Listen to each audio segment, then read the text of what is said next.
Guys, Rajasthan Udaipur हवाई अड्डे का न्यू टर्मिनल जिसका निर्माण तेजी के साथ चल रहा है और इससे भविष्य में अंतर्राष्ट्रीय उड़ानें संभव होगी और इससे पर्यटन को काफी बढ़ावा मिलेगा। इससे राजस्थान के कई जिलों को फायदा होगा। इससे IT सेक्टर और व्यापारियों को काफी लाभ होने वाला है। तो आइए गाइस जानते हैं इस एयरपोर्ट टर्मिनल के बारे में, इससे किन किन क्षेत्रों को फायदा होगा।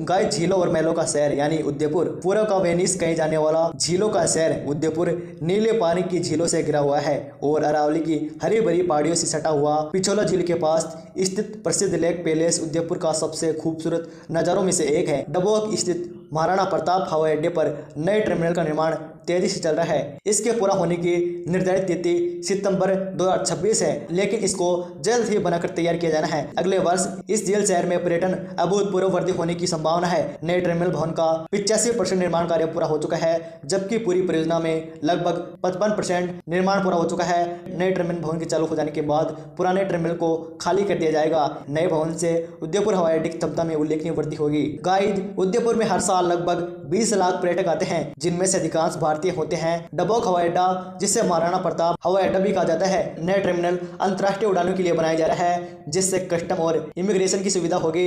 अन्य अपग्रेड जैसे बिजली, टैक्सीवे, एप्रेन लाउंज और रनवे के लिए 145 एकड़ भूमि का विकास भी चल रहा है। नए टर्मिनल में बेहतर रोशनी की व्यवस्था होगी, जिसमें रात्रि प्रकाश व्यवस्था भी शामिल होगी। वर्तमान में केवल रात 8:30 बजे तक उपलब्ध है। यात्रियों की क्षमता वर्तमान में 680 से बढ़कर 2050 हो जाएगी। 4 गेट, 2 प्रवेश और 2 निकास और 42 चेक इन काउंटर बनाए जा रहे हैं। वर्तमान में गाइस, इस क्षेत्र के निवासियों को अंतर्राष्ट्रीय उड़ानों के लिए जयपुर, दिल्ली, अहमदाबाद जाना पड़ता है, जबकि पर्यटक जयपुर या दिल्ली के रास्ते आते हैं। इसकी निर्माण योजना अगले 30 वर्षों को ध्यान में रखकर बनाई गई है। कतारों को कम करने के लिए 48 चेक काउंटर, त्वरित प्रक्रिया के लिए 26 सुरक्षा जांच बूथ, कार पार्किंग क्षमता 300 से बढ़कर 700 कर दी गई है। दोस्तों, इस एयरपोर्ट से पर्यटन को बढ़ा मिलेगा।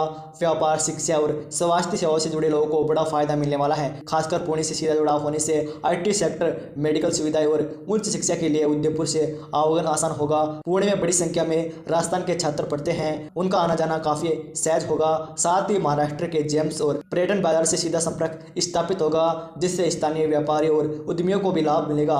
पिछले साल के मुकाबले इस बार उड़ानों की संख्या बढ़कर 29 हो गई है, जो शहर की बढ़ती कनेक्टिविटी और विकास को दर्शाता है। उदयपुर के अलावा इस क्षेत्र में कई पर्यटन और धार्मिक स्थल है, जो घरेलू और अंतर्राष्ट्रीय पर्यटकों को आकर्षित करते हैं। गाइस, जब जानते हैं ये एयरपोर्ट इतना खास क्यों है। उदयपुर हवाई अड्डा न केवल उदयपुर बल्कि डूंगरपुर, बांसवाड़ा, पाली, सिरोही, चित्तौड़गढ़, भीलवाड़ा, प्रतापगढ़, राजसमंद और नीमच, मंदसौर और रतलाम सहित मध्य प्रदेश के कुछ हिस्सों को भी सेवा प्रदान करता है। यह उदयपुर हवाई अड्डा क्षेत्र में हवाई यात्रा के लिए एक महत्वपूर्ण केंद्र बनता है। गाइस, इस परियोजना की लागत 887 करोड़ रुपए है। इसमें 2050 यात्रियों की बैठने की क्षमता है।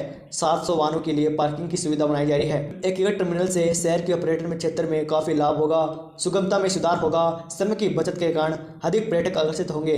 बेहतर सुविधाएं और बढ़ती हुई यात्रियों की क्षमता में भविष्य में अंतर्राष्ट्रीय उड़ानों की संभावना को मजबूत करेगी। नया टर्मिनल मौजूदा टर्मिनल से 4 गुना बड़ा होगा, जिससे यात्री की क्षमता 3 गुना तक बढ़ जाएगी। नया टर्मिनल डबोक हवाई अड्डे को अंतर्राष्ट्रीय उड़ानों के लिए तैयार करेगा। अंतर्राष्ट्रीय उड़ानें के शुरू होने से विदेशी पर्यटकों की संख्या में वृद्धि होगी, जिससे उदयपुर के पर्यटन और क्षेत्र को विकास को बढ़ावा मिलेगा। तो दोस्तों, इस एयरपोर्ट का टर्मिनल जो 2026 के अंत तक पूरा हो जाएगा, जिससे अंतर्राष्ट्रीय उड़ानें संभव हो जाएगी। तो दोस्तों, ये था उदयपुर एयरपोर्ट का टर्मिनल अपडेट। फिर मिलते हैं अगली नई इंटरेस्टिंग टॉपिक के साथ। आप कमेंट कीजिए किस टॉपिक पर वीडियो चाहिए। फिर मिलते हैं अगली वीडियो इंटरेस्टिंग वीडियो के साथ।